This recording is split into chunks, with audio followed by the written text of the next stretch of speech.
And this is Fenneman. He of the Cheshire Smile. Okay. Don't forget to help us with the shot of Groucho. And if you wouldn't mind waiting for just a minute after the show, we'll turn the cameras and the lights around, take your picture, and you'll be on the screens all over the country, too. All right, roll it, Doc. Yes, you will. Roll it, please.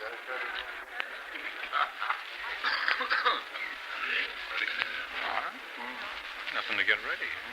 Say, a little short.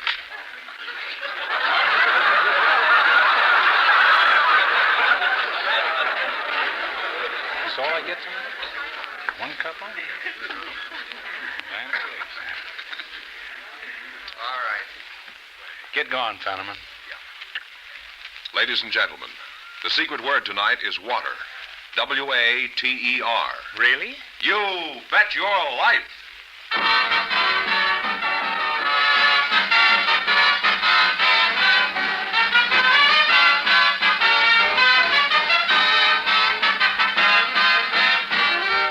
The more than 3,000 DeSoto Plymouth dealers of America present Groucho Marx in You Bet Your Life, the comedy quiz series produced and transcribed from Hollywood.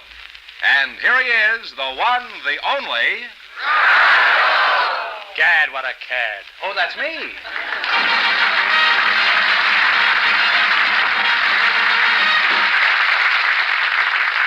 Well, here I am again with 1,500 smackers for one of our couples.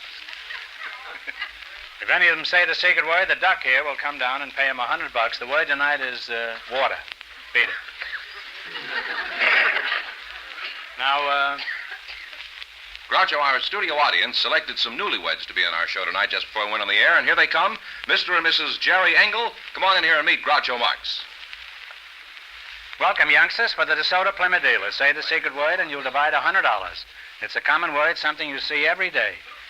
Mr. and Mrs. Jerry, newlyweds. Well, I'm always happy to see newlyweds up here.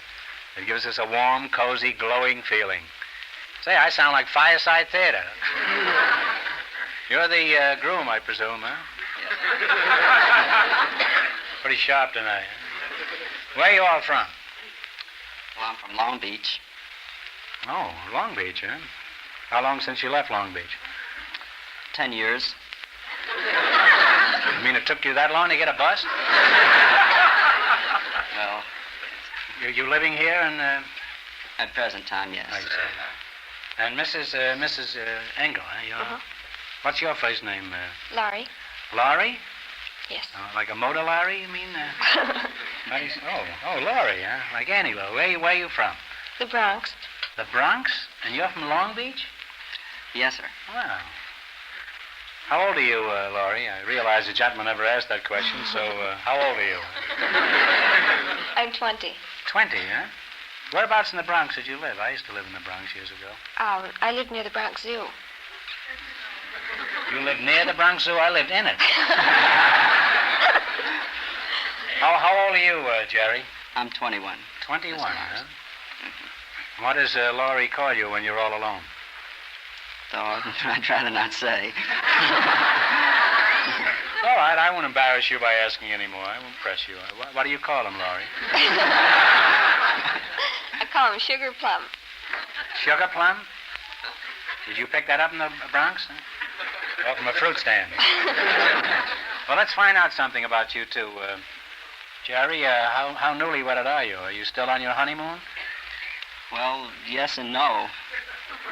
Yes and no? You mean she's still honeymooning, but the honeymoon is over as far as you're concerned, is that it? Would you straighten me out, Laurie? You can straighten him out when you get home. Well, the formal honeymoon is over, but, well, we hope that our marriage will always be honeymoon. Isn't that almost sickening? Well, that's refresh. That's what I like about newlyweds. They're so warm and cozy and glowing. Plus that they haven't the slightest idea what they're talking about.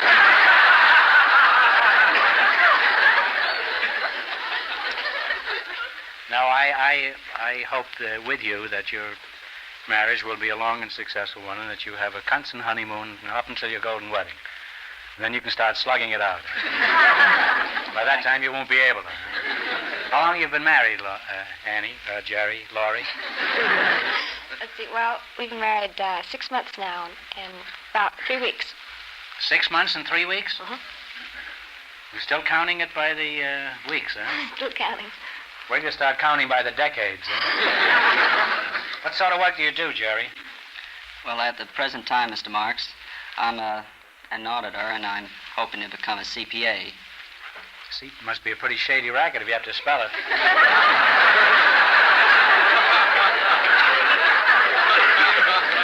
What is a CPA? Is that anything like an APA or an OPA?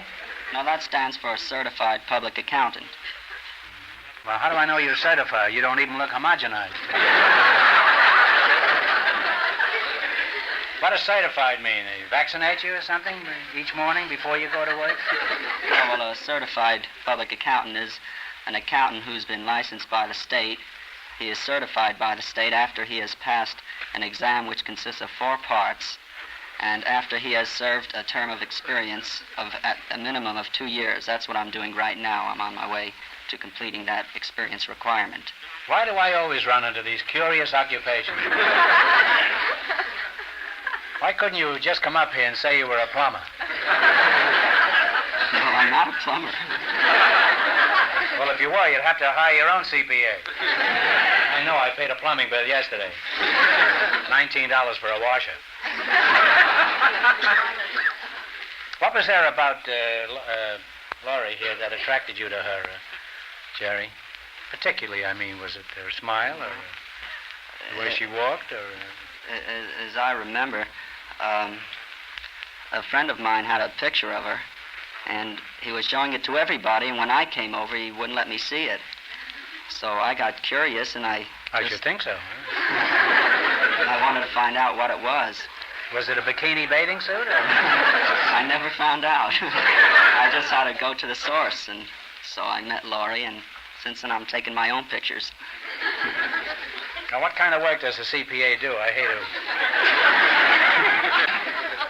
Well, Laurie, what kind of work does your husband do? he balances books, and he helps fix income tax statements.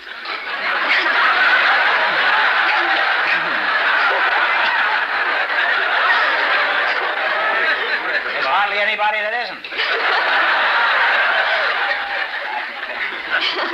I mean, he prepares You don't mean them. that he fixes them, huh? You mean that he prepares them? Is that what you Yes. mean? First you prepare them, and then they get fixed.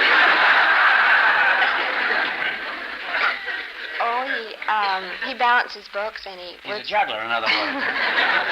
He works with figures and ledgers and debits and credits and. Let me see. Well, that's pretty interesting. I knew debits and credits very well. They had a store over in Santa Monica. It used to be Manny, Moe, and Jack originally. But suppose I hired you. What could you do for me, Jerry? Well, it depends. It matters what your requirements are. My requirements are very simple. A loaf of bread, a jug of wine, and Phil Spitalny's all-girl orchestra.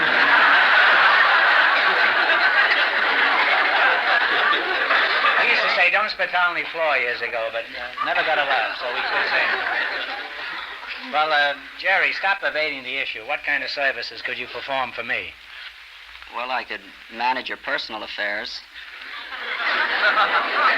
Thanks. If it's all the same to you, I'll manage my own affairs. And you, a newlywed, you ought to be ashamed of yourself. No wonder they wouldn't show you that picture. That isn't what I meant. Well, that is... maybe I don't understand what's your interpretation of personal affairs. Well, I would take care of your income and expenses. I would... Could you get me a mink coat? Not as if your income could pay for it. What else could you do for me? Well, I'd give you an allowance and... How much? Depends. Depends on what? How much you want to give me? Well, couldn't give you more than you're making. No, that's quite true, huh? That's in Georgia, isn't it, Macon? Now, do you like this work particularly, Jerry? Yes, I do. Why? Groucho. Well, there's very interesting personal contact. You're always meeting new clients, all types of clients. And you go to their different places of business, and you stick your nose in their affairs. Well, it is a challenge, too. I mean, you do have a challenge as to preparing statements and drawing a picture of the business as it really is. Now, as the head of a family, do you believe every married couple should operate on a budget? Oh, definitely. You do, huh? They should live within their means. Were you aware of that, Laurie? Yes, I When had he become proposed to you aware of it. outside of the zoo? Huh? What would you consider, Jerry, a good workable budget for your own family, for example? Well, about 25% would go to food, 20% to rent, that's 45%, and 5% utilities, and 10% transportation, that's 60. And 10% would go to clothing, That's 70. and 5% to savings. 75. Taxes, to be conservative, about 20%. That's 95. And, well, we could plug the extra 5 with miscellaneous. That's you, Laurie, miscellaneous. Who's miscellaneous? Is there another woman?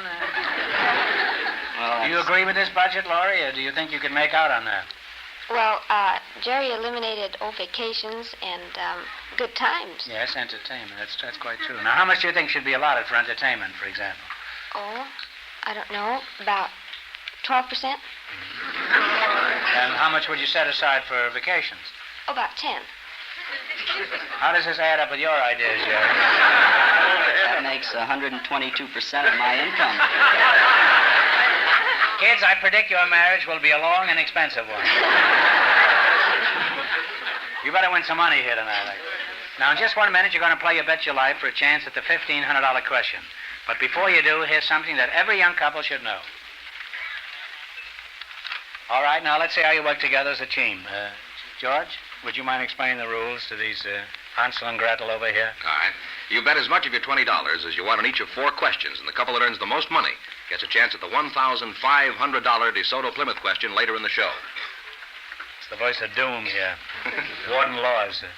Here we go. Let's see how high I can build you $20. You selected adjacent states. Here's your first question. How much will you bet? Is that adjacent in the fleece, or is that just adjacent? Here's your first question. How much of the $20 are you going to bet? 16. This will be a good test of your ability as a CPA. 16. All right. What state is directly north of Oregon? Washington. Washington is right. Well, you're off to a good start. You have $36. Remember, you're going for $1,500 tonight. How much of your $36 will you bet on your second question? 35? Okay. 35. 35. What state is directly west of Texas? Texas is New Mexico. New Mexico is on the button. Really on your way. You have $71. Aren't you proud of him, Laurie? Yes. Here's your third question. How much of the 71 are you going to go for? 70? She's the boss. When they start admitting that on the 6th month. All right, you're going to bet 70. What state is directly west of Utah? Utah. Nevada. Nevada is correct. You now have $141. And here's your last chance to beat the other couples. How much of the 141? All of it. All right. What state is directly south of Georgia? Georgia. Florida. Florida is right. Big hit. And you wind up with $282. Put it there, kid. Thanks and good luck from the DeSoto Plymouth dealers. Oh, say, I've got a note here to remind me to tell you something. I just finished reading a book called Showbiz by Abel Green and Joe Laurie, Jr. It's the best book I've read about show business, and when you read it, I think you'll agree. Make a note of that, Fenneman. I'll do that. We have a barber and a lady pharmacist for you now, Groucho. They Yeah, both were they- selected from the audience just before we went on the air. Miss Nadine McLaughlin, Mr. Louis Horrow, come in here and meet Groucho Marx. Well, welcome to You Bet Your Life. Say the secret word and divide $100. It's a common word, something you see every day. Let's see now. A lady pharmacist and a barber, eh? Miss McLaughlin, are you the barber? No, I'm the pharmacist. Oh, you're the pharmacist. I thought maybe you were the pharmacist's daughter, huh? Well, a pharmacist can give you a close shave, too, you know. All you have to do is accidentally put ant paste in somebody's vitamin pills, and they're really cooked. Where are you from, Nadine? Well, I was born in a little stone house behind a garage. Service Oh, I know station. those houses. Yeah. Taking them out of stone now, eh? California. Well, I know Victorville, too. You were born in a stone house outside of a garage in Victorville, California. That's right. Well, how come? That's where, I don't know. That's just where it happened to be. Well, you'd have been born any place where you were born, huh? You weren't Right. at all I particular. wasn't particular. Didn't care at all. Nadine is a very pretty name. That's what is that? The derivative of Nadine? Do you know? Why were you named Nadine? Because my mother knew a lady named Nadine. Are you sure she was a lady? I hope so. And that was the only reason? Uh-huh. Well, it's a very pretty name. May I ask how old you are? I'm 21. 21. Are you married? Yes.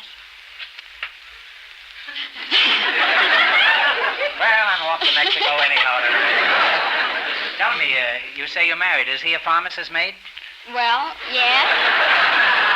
And I'm a pharmacist mate because he's a pharmacist and I'm a pharmacist. Oh, both pharmacists, huh? Right. Oh, you're really a drug on the market between you. How did you meet your husband? Well, it was down in the laboratory at the University of Southern California, and we were rolling pills together. And, well, one thing led to another, and... Yes, I guess so. Those pills will do that, you know. You probably wound up with a bowling ball. What do you mean? You were rolling pills down the hall? Or... No, you roll them in your fingers. Oh, is that the way you roll pills? Oh. And what happened? You liked the way he was rolling these things? Well, I decided that if I couldn't catch a husband in pharmacy school, where the boys outnumbered the girls 20 to 1, that I'd be doomed to sell aspirin the rest of my life. What grain? Do you remember? What difference does it make? It really doesn't make any difference. But it's always nice to have some kind of a rejoinder. When somebody gets through making a statement that bewilders me. Now, does that clarify that for you, Nadine? Back to the stone house, Nadine. Mr. Louis Harrow, huh? Yes, you sir. must be the barber, huh? Yes, I am. Where are you from, Louis? I'm from Guadalajara, Mexico. Oh, I Guadalajara at home. She's about 5 years old now. I'll be in Mexico tomorrow morning. Well, congratulations. Are you congratulating me or Mexico? Oh. Are you married, Louis? Yes, I am. You have children? Oh, we only have 5 children. That's the first batch, you know. First batch. What are you raising? Cookies? I guess these are raisin cookies. What are their names? Do you recall any of their names? Well, it's quite confusing. You see, my older boy's name is after me, and my daughter's after my wife. Your older boy is after you? I mean, has the same name as mine. Oh. So What's his name? Louis. Oh. So That's a coincidence. That's the same name you've got. So we call Well, him. wonders never cease. So we call him by numbers: 1, 2, 3, 4, 5 to make it easier, so it wouldn't be so confusing. What do you mean? Make it easier for the next batch, you mean? Well, You're going to start off again with Louis on the second 5? well, probably we start a family of Louis the 15th, probably. Pretty snappy with a quip, this Bob. It's the type that won't let you read a newspaper. How'd you meet your wife, number 1? Well, I met her in a department store. I went in there to get some shirts. Unfortunately, I didn't know my size, so she was very glad to tell me what size I was supposed to wear. How old were you then, Louis? Well, I was 21. You were 21? You didn't know what size shirt you wore? No. I may not go to Mexico, Louis. Well, we use a different system, you know. We You use do? the metric system in Mexico. You use your, Oh. so Well, that's what why. kind of size shirt do you wear here? Well, size 15. And what would you wear in Mexico? Well, Called Louis, I suppose, huh? 13. 13, huh? No, that's quite interesting, huh? Now, have you kept your shirt all these years in the shirt shop? Did you notice a short fellow with glasses? I forget his name, but he's in Washington now.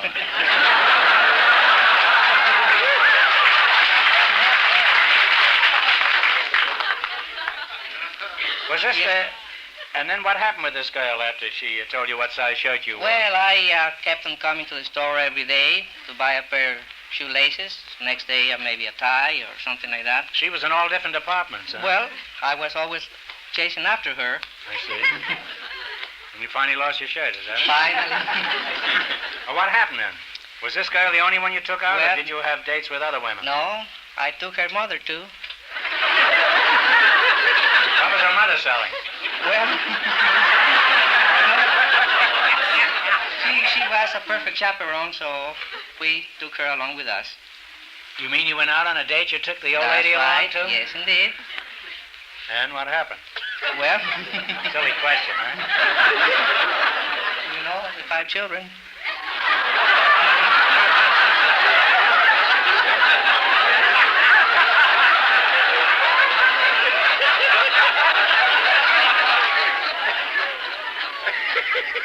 Well, when you went out on these dates, what did the chaperone do? Did they just curl up with a good book? No, they did the same thing as we did. You mean you have 10 kids now?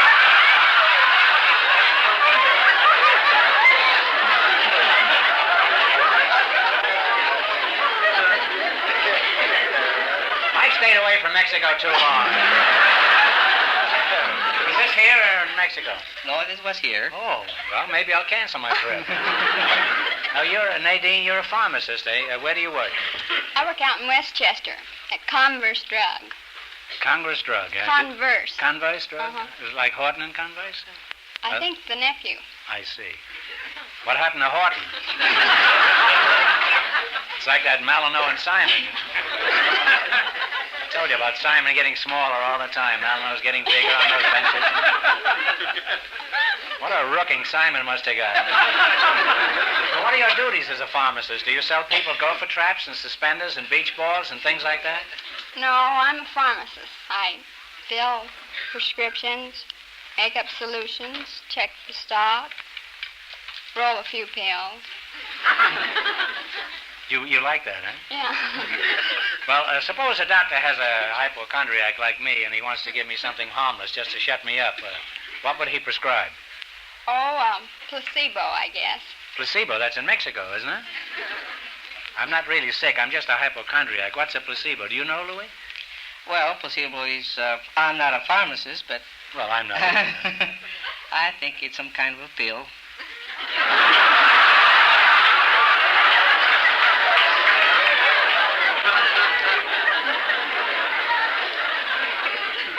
Louis gives a good guarded answer, doesn't he? What is a placebo, Nadine? Well, he's right. It's a pill, but it's a milk sugar pill. You get milk out of them? What do you mean, a milk sugar pill? Well, lactose is milk sugar, and it's made of milk sugar. Mm-hmm. And people really take these sugar pills and never know the difference? Sure. I'm probably full of placebos and don't know it. Next time I'm sick, I'll go to the grocery store and eliminate the middleman.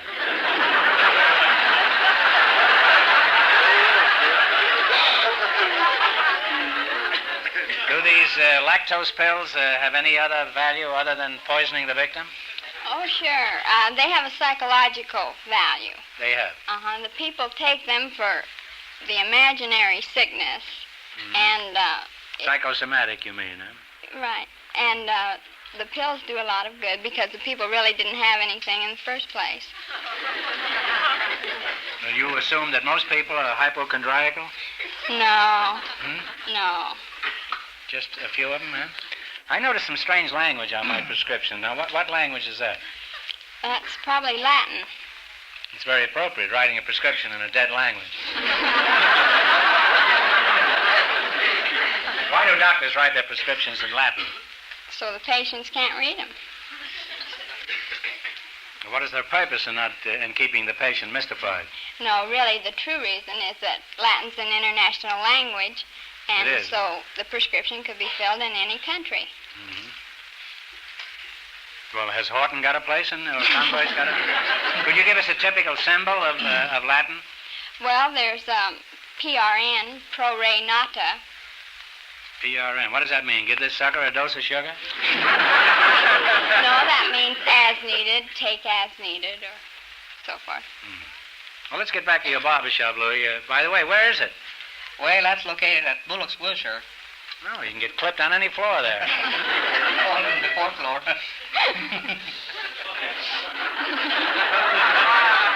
You realize you'll be at Auerbach's tomorrow.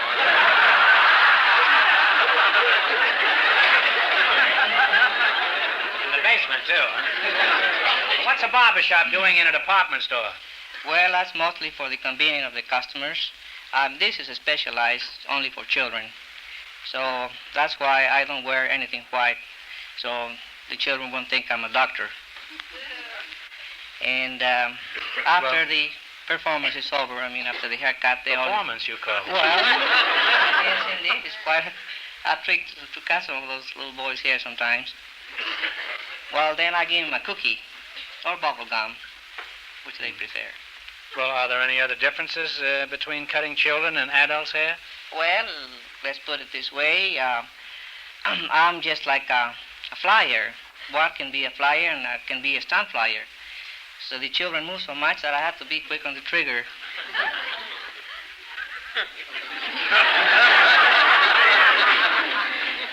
Your customers are all little shavers. How do you like that little joke, Louis? Wonderful. I thought you'd like it. That joke has whiskers on it. You can shave that joke in the morning, Louis. Well, have you had any hair-raising experiences as a children's barber? Well, yes, indeed. I had one in particular that a man came in with a youngster. And with a little youngster. That's what he said the first time. Well, anyway, I asked him how he wanted the haircut. I was afraid to ask him short or long, and so he says, well, give me the works. So I cut the child's hair very short with sideburns and all, and it happened to be a girl. Well, did you actually think that this was a boy? Yes, I did so, because she was wearing a little trousers, a little... Well, Louis, that sure was a good joke on you. Well, if that little girl grew up and is now gorgeous George.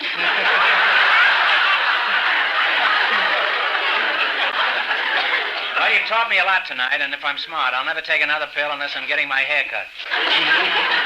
And if you're smart, you'll visit your DeSoto Plymouth dealer for the best in service.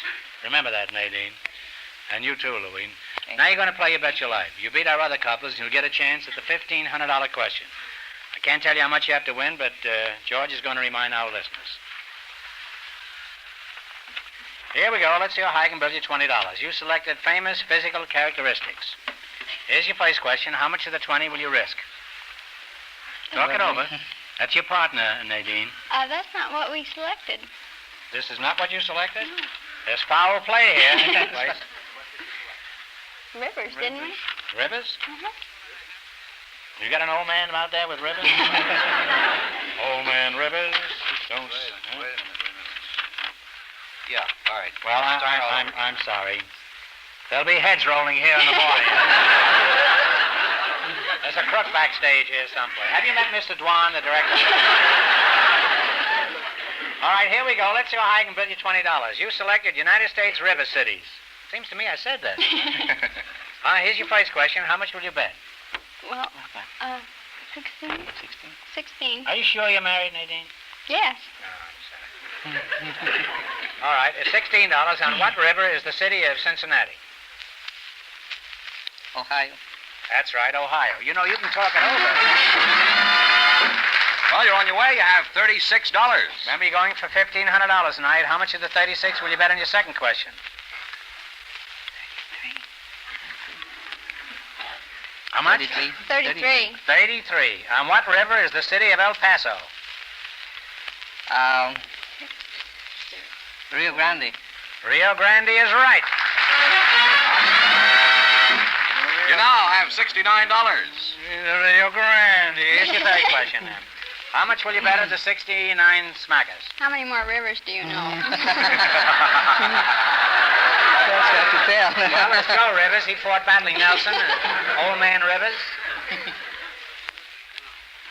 We go 60. How many we You got have left? $69 now. Oh, Come on. no. 67. 67, all right. And what river is the city of Minneapolis?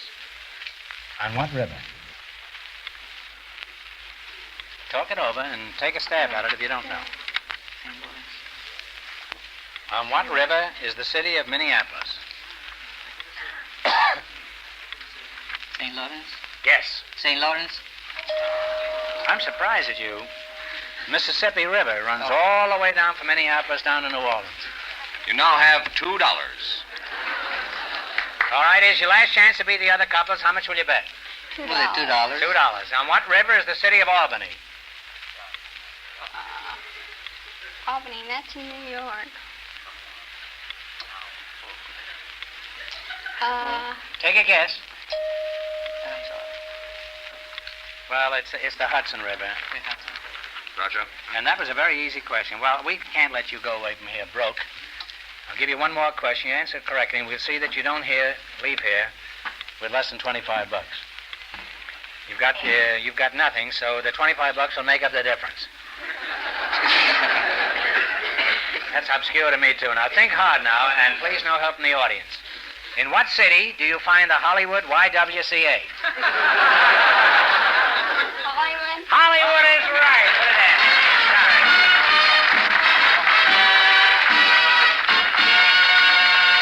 Thanks and good luck from the DeSoto Plymouth dealers. We asked if there were any women present tonight who had unusual hobbies. And just before we went on the air, Mrs. Mary V. Hood was selected.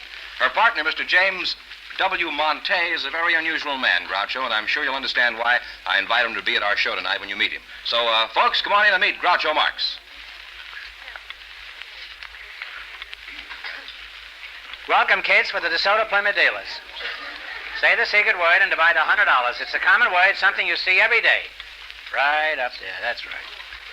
Mrs. Mary V. Hood and Mr. James W. Monte. Mrs. Hood, where are you from originally? I was born at Valescure in France. You were born in France? Mm-hmm. That's a kind of a strange name, isn't it? That isn't a French name, is it? Hood? Hood? No, I'm an American citizen. Oh, I see. How long since you left France? Or France? About, that's arithmetic. 25, 30 years. Well, that's close enough. Where's your French accent, Mrs. Hood? Living in England and living in America, I didn't stay long enough there to get one. I see. What does your husband do, Mrs. Hood? He teaches mathematics. You mean like addition and subtraction? No, he's college education. Oh, long division, eh? Well, he calls it integral calculus and analytics and, nasty things like that. Long words. Great big long words. Well, 25 years, I haven't had time yet to know it. You haven't absorbed any of this, Mrs. Hood? I'm careful what I learn. I'm not. I'm infected with trivia of all kinds. Mr. Monte, where were you born? Born in Macomb, Illinois, in a log cabin. In a log cabin, huh? Yeah. How old are you? Well, on my next birthday, I'll be 90 years old.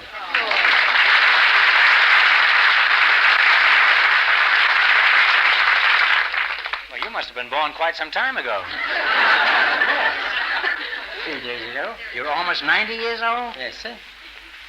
Well, Mr. Monte, we get familiar in a hurry around here. What shall I call you? Everybody calls me Daddy. I'll be very happy to call you Daddy. Happier than you realize. Imagine me calling anyone Daddy. I'll call you Dada. Now, you can call me number 1.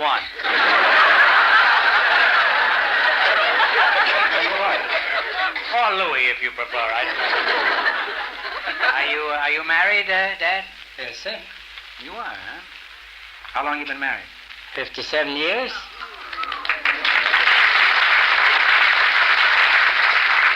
Well, stick to it. It may work out all right. How large is your clan? Or how green is my valley, I suppose? How large is your family? 4 children, 7 grandchildren, 7 great-grandchildren. How about great-great-grandchildren? Well, you have to give me time. You're going to need more than that, Dada.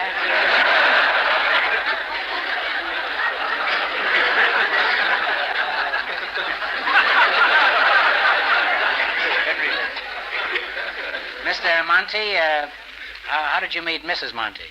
That's how I went in the photograph business. Salem, Oregon. You were a photographer? Yes, sir. Well, how did you meet her? Her father wanted to have a picture made of their home, and he invited me to come up and make the picture of the house and the family. In that order? I met her out. She was out sweeping off the walk. She asked if I was the artist that her father had engaged for to make the picture, and I told her yes. Well, she just come in the house, and we'll be ready in just a few minutes. She went out and went around to the back door and come in the kitchen. I heard her tell her mother, says the artist is coming, he's a cute little fella, too. Well, she was right. Well, And you heard this, huh? I heard that. And what was your reaction to this? Well, You took some close-ups, huh? 3 years after that time we were married. That's 3 the years, huh? reaction. Well, everything was slower in those days. Now, after 57 years of marriage, have you any advice for younger married couples? Well, I'd advise a man never to argue with a woman. You don't believe in arguing with a woman, is that it? No, sir. Well, that's sound advice, Dad. If we all did that, we'd all live to be 90. Mrs. Hood, how long have you been married? 26 years. Do you have any advice for younger married couples? Yes. First of all, never buy anything that costs more than $10 without talking it over. But that doesn't mean to say that you shouldn't talk everything over, even if it does lead to an argument. It clears the air eventually. Now, Dad, this isn't exactly in accord with your philosophy. What have you got to say about that? I says she's right.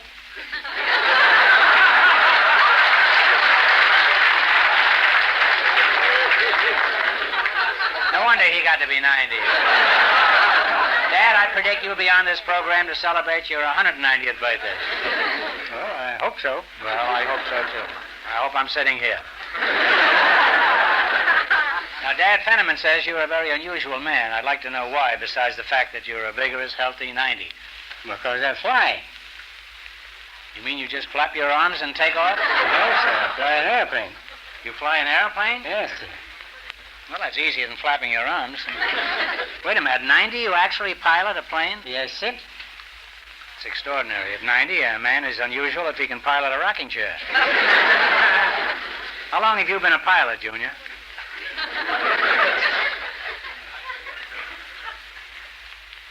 I've been a pilot now for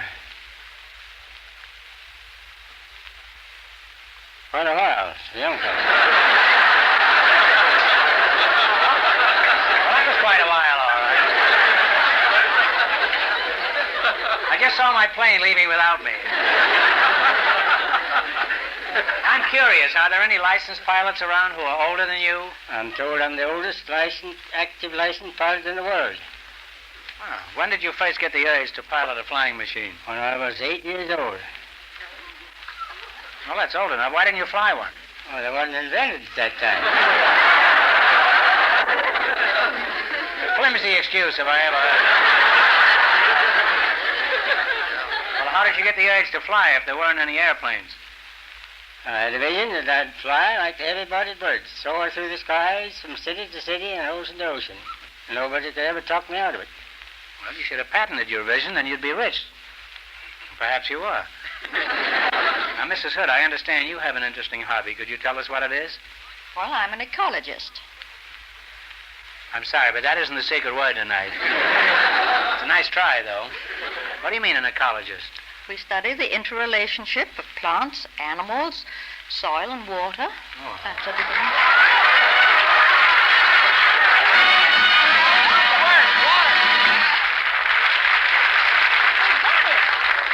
Well, you said water. That's the secret word. So you and Pappy over here split $100 between you. 50 for you and 50 for you.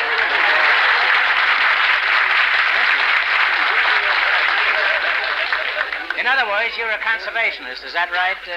That's a good explanation of it. That And a works out pretty- conservationist is someone who likes to talk. Well, all To women make do that. conservation, isn't it? And I've just made too much in the last 5 seconds. Now, what are some of the things you do to promote conservation? Well, one thing, I lecture, I talk about things, and I use, and I have taken and gradually gathered together 10,000 slides. You've taken 10,000 slides? Yes, I have taken 10,000 slides. Mrs. Hood, do you wear a bustle? I need a safe spin sometimes. Well, aside from conservation, what are you interested in? Well, ornithology, ecology, ichthyology. I think a lot of nasty ones for him. And speleology. What's and speleology? underground rock climbing. That must be heaps of fun. You find the funny things that live in caves. Oh. Not You don't have to go prehistoric. that deep out here. Now, does anything exciting ever happen in the world of conservation? What's happened to you, for example? Oh, I have climbed Mount Whitney, the highest mountain in the United States. I have touched the original Piltdown skull. How'd you I like had- What? Oh, she was charming. It's a female? She was a female, Oh. but a little older than Mr. Monty here.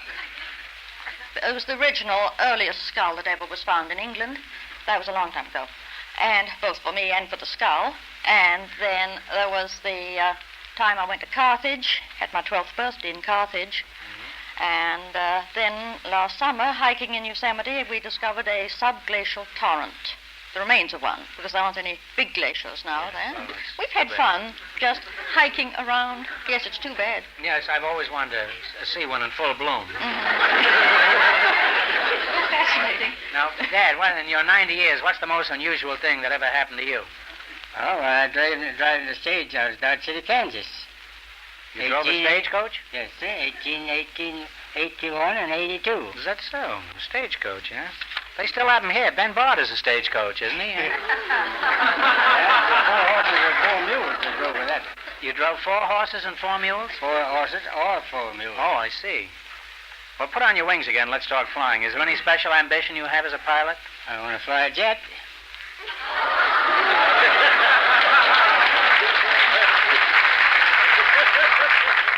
Well, you look just like the movie version of a jet pilot. Why would you like to do that? Well, bring me up to date. Dad, you're just a 90-year-old hot rod driver. I've flown everything from Virginia to DC-6. You have, eh? Now, do you think it'd be a good idea if everybody learned to fly a plane so we could all get around faster? I think it would. Everybody learn to fly a plane to get around faster, but the point is to know what they're going to do when they get there.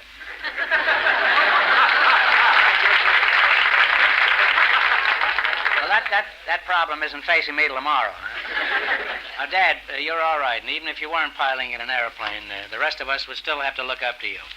I'm proud to meet a man with your vigor at the age of 90. Thank you.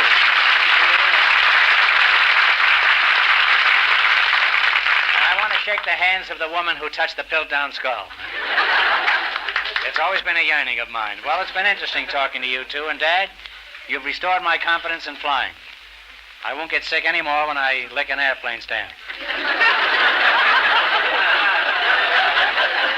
Now then, you're going to play You Bet Your Life for a chance at the DeSoto Plymouth $1,500 question. You run your $20 no more than our other couples. I can't tell you how much you have to win, but George is going to remind our listeners. Here we go. Let's see how high I can build you $20. You selected famous physical characteristics. This seems vaguely familiar to me. Here's your first question. How much of the 20 will you try? We chose mythology. Mythology. Well, same thing. Oh, well, famous physical characteristics. Oh, mythological characters. Is that right? No, I'm back to rivers. The next one is the Mississippi, I think. No, I haven't got any mythology here. Would you settle for famous physical characteristics? We can lose on that just as well as the other. Have a mythology category? With number K. Is there a mythology category in the audience? Number K. This is K. Number This is number K, and it's called Famous Physical Characteristics. Well, we were told that was taken, and we chose the mythology. Which would you rather have? Mythology, preferably, I believe. All right, we'll get mythology. If it's not... Oh. I don't have... Oh, I'm sorry. Oh, well, it doesn't matter. Let's go on. Let's take this because Sure. these are all pretty easy. I mean, for me, I'm reading them off a piece of paper. All right, well, are you satisfied that this will be all right? All right, well, let's now start it over here. All The right. only trouble was, you see, I had my education in England. I didn't learn anything about American rivers. They don't talk about No, American no, we're through with the river. That river has gone into the Gulf of Mexico. Well, here we go. Let's see how high I can build you $20. You selected famous physical characteristics.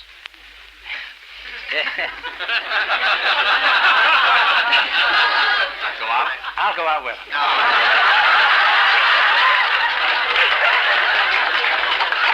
This is lot one, the director. All right, here we go. You coming back again? Here we go. Let's see how high I can build you $20. You selected famous physical characteristics. Now, here's your first question. How much of your $20 will you bet? 15. 15. Is that right? With you? All right, Yeah, that's all right. what was the name of the large-sized Philistine who was slain by David Slingshot? David and Goliath. Goliath is right. Well, you're off to a good start. You have $35. Remember, you're going for $1,500 tonight. How much of the $35 will you bet on your second question? 30? Would that be right?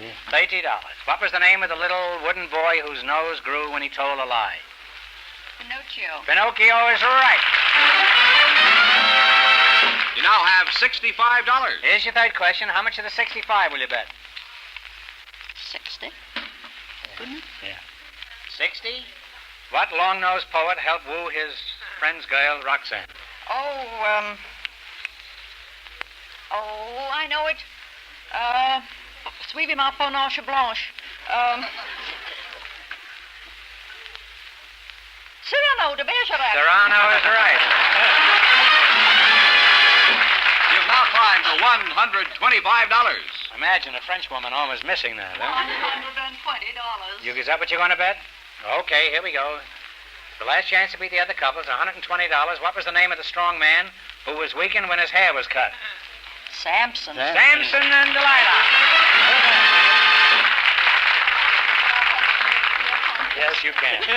Well, you wind up with $245, and that means that the newlyweds with $282 in just 1 minute get a chance at the DeSoto Plymouth $1,500 question.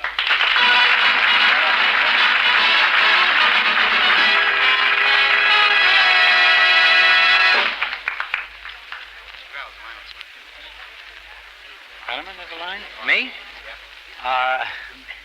Now I'd like you to meet a couple of friends of mine. And here are the newlyweds, the winning couple, all set for the DeSoto Plymouth $1,500 question, Groucho. Come on in, kids. Here's your chance to find out how much good that CPA education has done you and those years in the Bronx. Yeah, for $1,500. I'll give you 15 seconds to decide on a single answer between you. Think carefully and please no help from the audience. Ready? One of the most famous opera houses in the world is located in Milan, Italy. For $1,500, what is the name of this great musical landmark? Talk it over.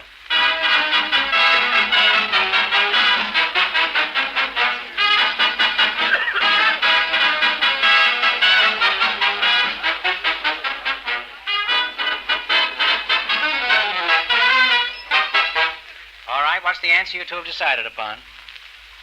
Take a guess. Vespucci? No, I'm sorry. It's La Scala. Correct answer is La Scala, so that means the big question next week will be worth $2,000. Well, you lost the big money, but how much did they win on the quiz, George? $282. Well, that's not too bad. Congratulations, and thanks to both of you and to all of our contestants on the show tonight.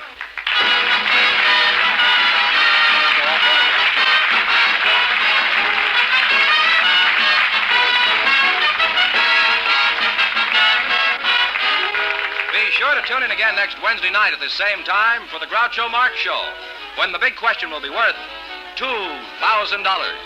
And don't miss Groucho's television show, also presented by the DeSoto Plymouth Dealers of America. And remember, all dealers who sell DeSoto also sell Plymouth. Two great cars, both products of the Chrysler Corporation. And when you drive in, tell them Groucho sent you. Good night, folks, and remember, see the 1952 DeSoto.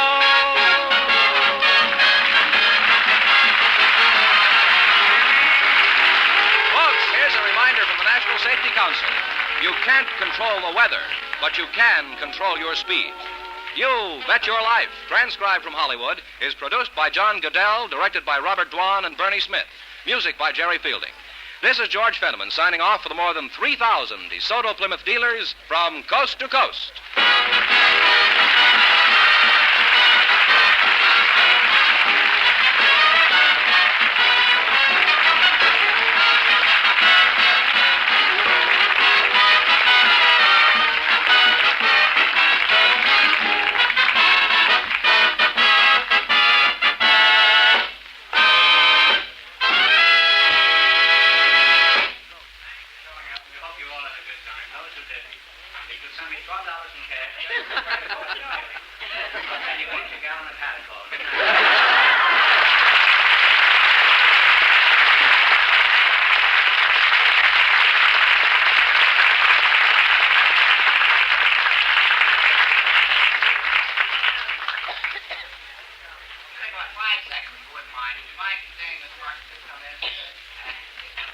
Here he is, the one,